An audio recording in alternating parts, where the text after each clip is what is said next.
अब हम लोग पढ़ेंगे वर्ग के प्रथम वर्ण का पंचम वर्ण में बदल जाना, यानी वर्गीय प्रथम वर्णस्य पंचम वर्णे परिवर्तनम।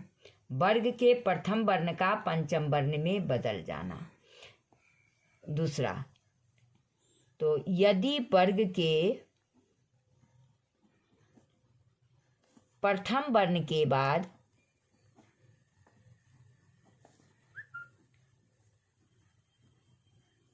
किसी वर्ग का पंचम वर्ण हो,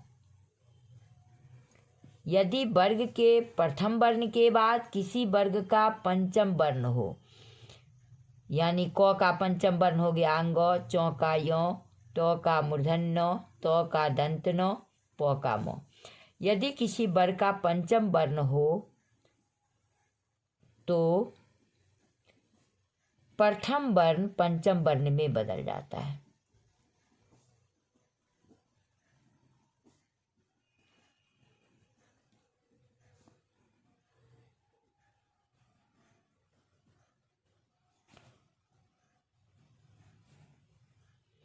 अर्थात क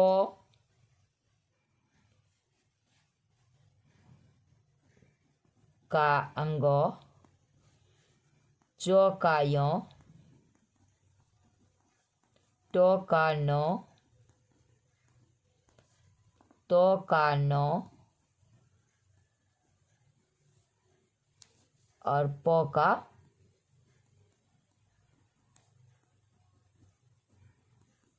मोहलंत हो जाता है।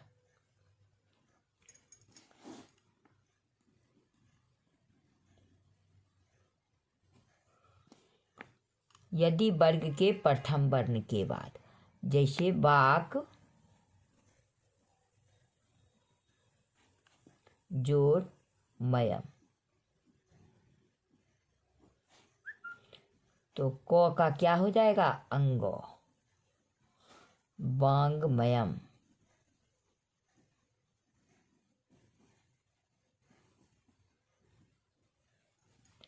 जगत,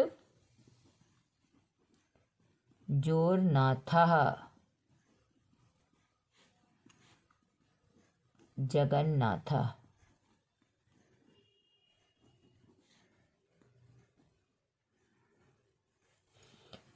तत्, जोरमयम, तन्मयम।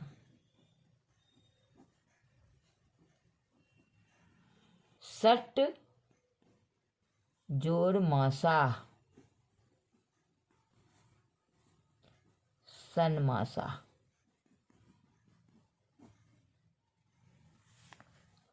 सट, जोर मुखम,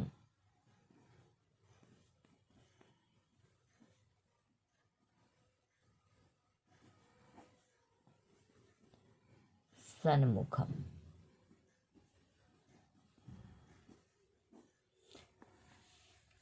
एतत्, जोर नो,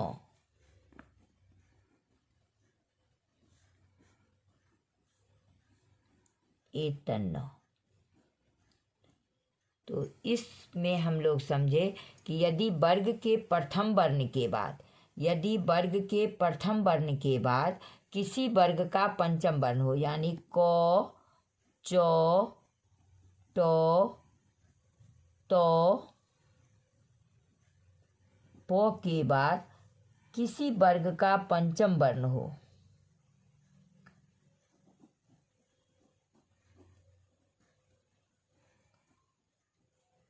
पंचम वर्ण हो, पांचवा वर्ण हो,